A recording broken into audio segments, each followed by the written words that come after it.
बाहुबली के बाद सिर्फ केजीएफ वो मूवी थी जिसने 1,000 करोड़ का बॉक्स ऑफिस कलेक्शन किया था। और या तुम कह सकते हो प्रशांत नील वो डायरेक्टर जिसने एसएस राजामौली का रिकॉर्ड तोड़ा था। और चीजें यहीं पे नहीं रुकती। केजीएफ यूट्यूब की one of the second watchable most viewed movie है।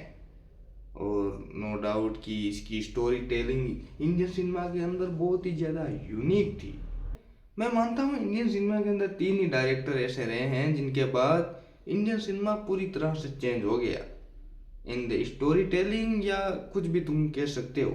जिसमें पहले अपने आते हैं SS Rajamouli with Baahubali, second Prashanth Neel with KGF और तीसरे संदीप रेड्डी वंगा। क्योंकि ए रेटेड सिनेमा को इतना वाइडली इंट्रोड्यूस भी संदीप रेड्डी वंगा ने किया था विद अपने इतने बड़े रन टाइम मूवीज और स्क्रीन प्ले के द्वारा। पर आज हम प्रशांत नील के बारे में बात करेंगे कि स्टोरी टेलिंग के बारे में, उनके आर्ट को समझने की कोशिश करेंगे।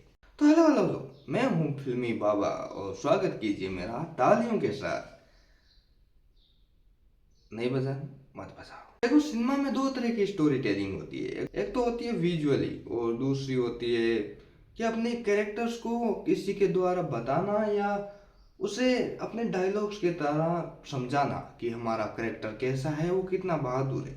जहाँ पर विजुअल स्टोरी टेलिंग के अंदर तुम देखते हो कि जैसे कि पहले के टाइम पे ही होता था कि राजा महाराजा जंगल के किसी खूंखार एनिमल से लड़ते थे या उन्हें कैरेक्टर को प्रेजेंट करना किसी ताकतवर चीज से लड़ा के उनकी स्ट्रेंथ दिखाना। जैसे कि बाहुबली का ये सीन याद है जहाँ पर प्रभास शिवलिंग उठाते हैं या फिर जब बलाल देव बुल से लड़ रहा होता है तो वहां पर उनकी स्ट्रेंथ नजर आती है। या फिर बाहुबली को एक शिव के अवतार के रूप में प्रेजेंट करना, ये सब एक विजुअल स्टोरी टेलिंग के अंदर आते हैं। अगर तुम दूसरी स्टोरी टेलिंग की बात करो जिसमें की चीजें बताई जाती है अपने कैरेक्टर के द्वारा कि वो कितना खूंखार है, जैसे कि केजीएफ का ये सीन याद है जहाँ पर चच्चा रोकी की तारीफ करके कहते हैं कि देखो भाई बंदा कितना खूंखार है, बिल्कुल भी रहम दिल नहीं है। जहाँ पर ये 2 तरह की स्टोरी टेलिंग होती है। जहाँ पर प्रशांत नील की जो स्टोरी टेलिंग होती है वो दोनों के बीच में एग्जिस्ट करती है। प्रशांत नील अपनी स्टोरी टेलिंग से हमेशा मिस्ट्री क्रिएट करने की कोशिश करते हैं।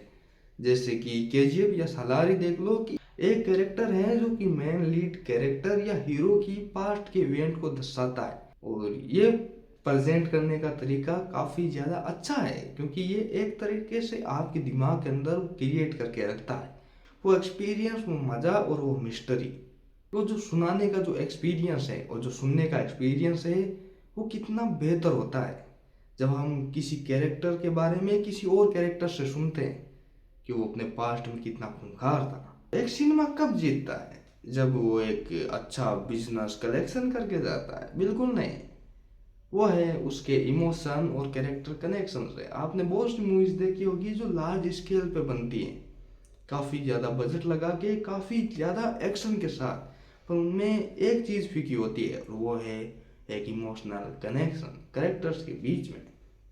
और जब भी कोई सिनेमा उस इमोशनल कनेक्शन की बैरियर को पार करके लोगों के दिल में उतरता है तब पैसों की बरसात होती है और यह हम सबने देखा है। और बर्बाद की तुम मूवीज ही देख लो कि कितनी लार्ज स्केल मूवीज बंदे ने की है, साहो, राधे श्याम, फिर भी इमोशनल टच ना होने के कारण मूवीज बॉक्स ऑफिस पे फ्लॉप हुई।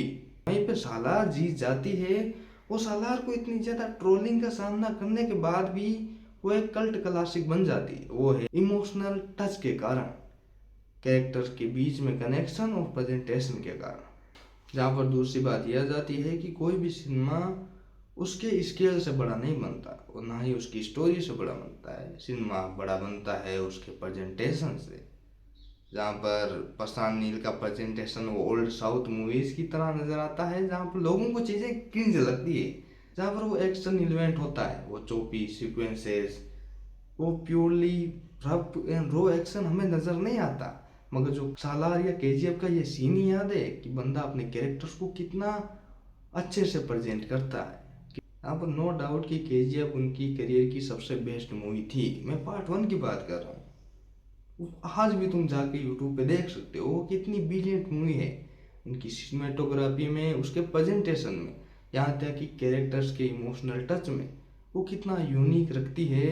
इन द इंडियन सिनेमा खाली प्रशांत नील ही है जो राजा मौली की टक्कर की मूवीज बना सकते हैं। यहाँ पर उनकी वर्ल्ड बिल्डिंग काफ़ी ज़्यादा खूबसूरत, मिस्ट्री से भरी, उनका प्रेजेंटेशन काफ़ी यूनिक होता है।